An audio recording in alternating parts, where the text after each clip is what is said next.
সুপ্রিয় শিক্ষার্থীরা, তোমরা সবাই কেমন আছো? আশা করি সবাই অনেক অনেক ভালো আছো।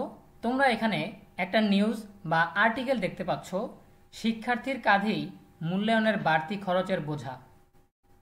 মূল্যায়ন ফি ১৬০০ টাকা, নতুন শিক্ষাক্রমে ব্যয় বাড়ছে। এ বিষয়ে আমরা জানবো আমাদের আজকের ভিডিওতে। শুরু করার আগে সবার কাছে ছোট্ট একটা রিকোয়েস্ট করছি, যারা এখনও আমাদের চ্যানেলটিকে সাবস্ক্রাইব করনি তারা এখনই সাবস্ক্রাইব করে ফেলো, তাহলে পরবর্তীতে তোমাদের জন্য প্রয়োজনীয় সকল শিক্ষণীয় আপডেট, সকল পরামর্শ সবার আগে পেয়ে যাবে। তাহলে চলো আমরা আর দেরি না করে সরাসরি মূল টপিকে চলে যাই। বিস্তারিত জানার জন্য আমরা একটু নিচে স্ক্রল করছি। নতুন শিক্ষাক্রমে ষষ্ঠ থেকে নবম শ্রেণীর শিক্ষার্থীদের বছরে 2টি মূল্যায়ন নেওয়ার নিয়ম রয়েছে। একটি বছরের মাঝামাঝি, যার নাম ষান্মাসিক মূল্যায়ন। আরেকটি বছরের শেষে, যা বাৎসরিক সামষ্টিক মূল্যায়ন নামে পরিচিত। দুটি মূল্যায়নে শিক্ষার্থীদের পোস্টার প্রেজেন্টেশন সহ বিভিন্ন কার্যক্রমে অংশ নিতে হবে। এতে যেসব উপকরণ প্রয়োজন হবে তা কেনার জন্য শিক্ষার্থীদের কাছ থেকে মোটা অঙ্কের ফি নেবে শিক্ষা প্রতিষ্ঠান।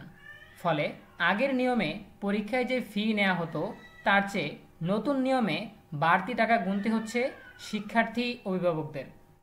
জাতীয় শিক্ষাক্রম ও পাঠ্যপুস্তক বোর্ড এনসিটিবি থেকে গত মাসে একটি চিঠির মাধ্যমে মাধ্যমিক ও উচ্চশিক্ষা অধিদপ্তর মাউসি ও মাদ্রাসা শিক্ষা অধিদপ্তরকে বিষয়টি জানিয়ে দেওয়া হয়েছে। চিঠিতে বলা হয়েছে, নতুন শিক্ষাক্রমের আলোকে মাধ্যমিক পর্যায়ে ষষ্ঠ থেকে নবম শ্রেণী পর্যন্ত শিখন শেখানো কার্যক্রম চলমান। এতে ষান্মাসিক ও বাৎসরিক নামে 2টি মূল্যায়নের ব্যবস্থা রয়েছে। মন্ত্রণালয়ের সভায় এই মূল্যায়নের লিখিত পরীক্ষার বিষয়েও সিদ্ধান্ত নেওয়া হয়।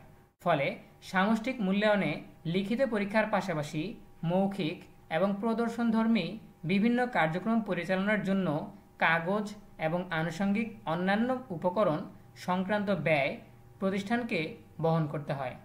এতে আরও বলা হয়, আর্থিক ব্যয় সংস্থানের জন্য শিক্ষা প্রতিষ্ঠানগুলোর শিক্ষার্থীদের কাছ থেকে আগের প্রচলিত বিধি অনুযায়ী মূল্যায়ন ফি গ্রহণ করতে কোনো বাধা নেই।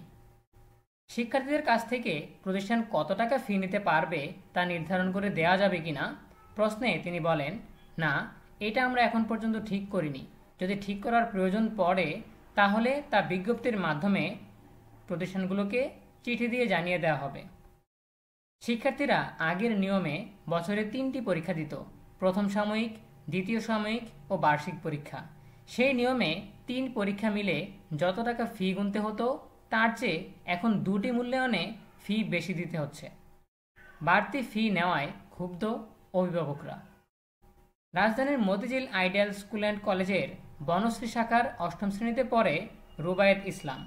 তার বাবা রবিউল ইসলাম জানান, 7ম শ্রেণীতে নতুন শিক্ষাক্রমে পড়ছে তার সন্তান। তার আগে 6ষ্ঠ শ্রেণীতে আগের নিয়মে লেখাপড়া করেছে।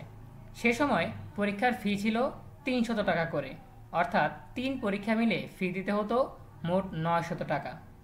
বর্তমানে শুধু ষান্মাসিক মূল্যায়নের জন্যই ফি গুনতে হচ্ছে 800 টাকা। 2 মূল্যায়নের জন্য ফি দিতে হচ্ছে 1600 টাকা, অর্থাৎ বছরে 700 টাকা খরচ বেড়েছে। রবিউল ইসলাম বলেন, সরকার বলছে নতুন শিক্ষাক্রমে নাকি খরচ কমবে, আমরা তো উল্টো দেখছি, খরচ প্রতিনিয়ত বাড়ছে। মূল্যায়ন ফি নিয়ে স্কুল থেকে পোস্টার দেবে হয়তো, তাতে লেখার জন্য, আঁকাআঁকি করার জন্য তো আবার রং পেন্সিল সহ বিভিন্ন নতুন উপকরণ লাগবে, তা কিনতেও তো অনেক খরচ।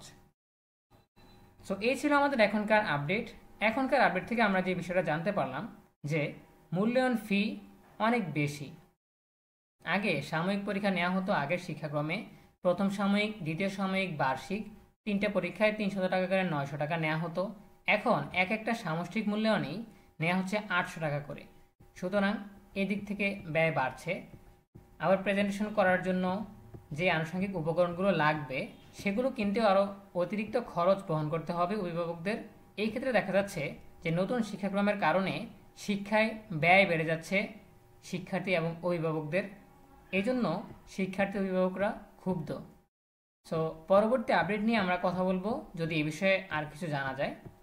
দেখা হবে পরবর্তী আপডেট নিয়ে নতুন কোনো ভিডিওতে। সেই পর্যন্ত সবাই ভালো থাকো, সুস্থ থাকো, নিরাপদে থাকো। সকলের জন্য রইল অনেক অনেক শুভকামনা। ধন্যবাদ সবাইকে।